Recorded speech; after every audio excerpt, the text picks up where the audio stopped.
What's up guys, Brad Chappell here on the Ross Barnett, Ridgeland, Mississippi for my top 3 setups for October. Man, the weather's cooling off, the water temperature's starting to drop, the slabs are hungry, so stay tuned. Make sure you hit that subscribe button, turn the notifications on. Let's get it.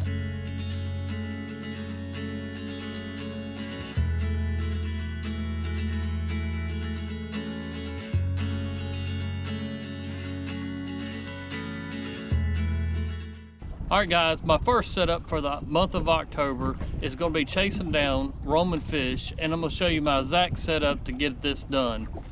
Bobby Girl and Baits just come out with the perfect bait for this scenario, and it's called the Live Roamer. You can see the shape of it looks just like a minnow. The profile, it's 1.75 inches, and man, it looks just like a little live minnow. You can actually rig it 2 different ways. This is how I'm going to use a lot of the times chasing down these open water fish, and it looks just like the profile of the minnow. Second way you can rig it is actually flat, and the difference is why you want to rig it flat compared to a natural up and down presentation is if you rig it flat and you present it to the fish, it's going to kind of flutter down and try to get their attention with. The month of October, these fish are changing the way they look for baits and how they actually attack them. So I want a bait that kind of mimics what they're looking for. So if I rig it flat, just like so, it'll do a little fluttering action to them. Really great bait to do this.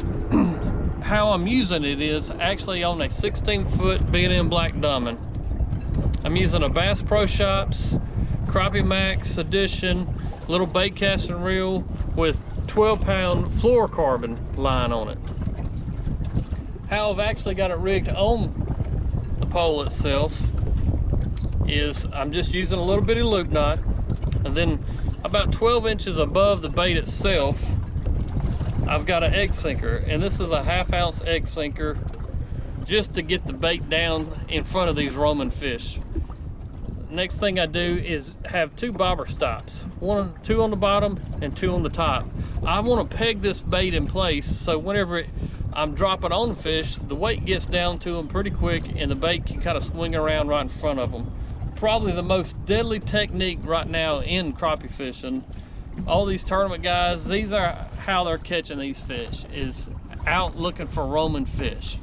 So this would be my #1 setup for the month of October. So make sure you give it a shot.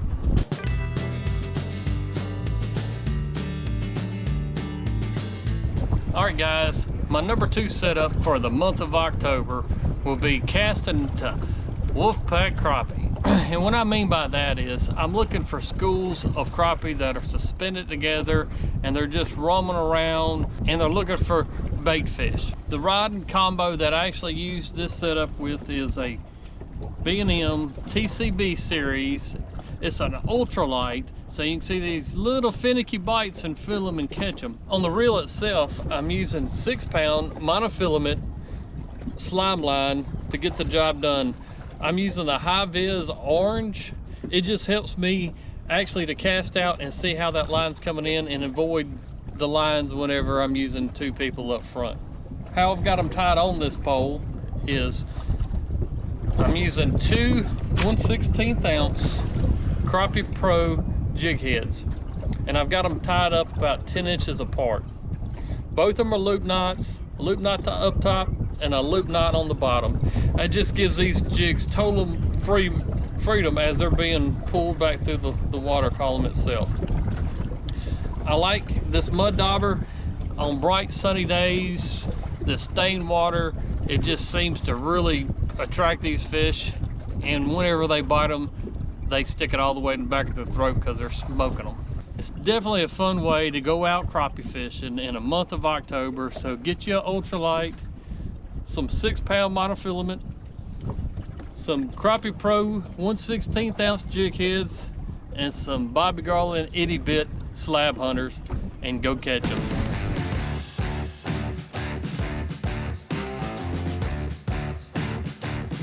All right guys, my 3rd technique for the month of October will be longline trolling. I get this question asked a lot of times. when is the right time to get out and longline troll? October is a perfect month to go longline troll. Fish are starting to suspend in the water column. They're out looking for bait fish, and this is the technique to go out there and catch them. Now my setup here is I'm using a B&M Pro Staff trolling rods, and I'm ranging them anywhere from 8 foot really all the way to 20 feet. Now the reason that I'm using such a variation of rod lengths is for bait separation.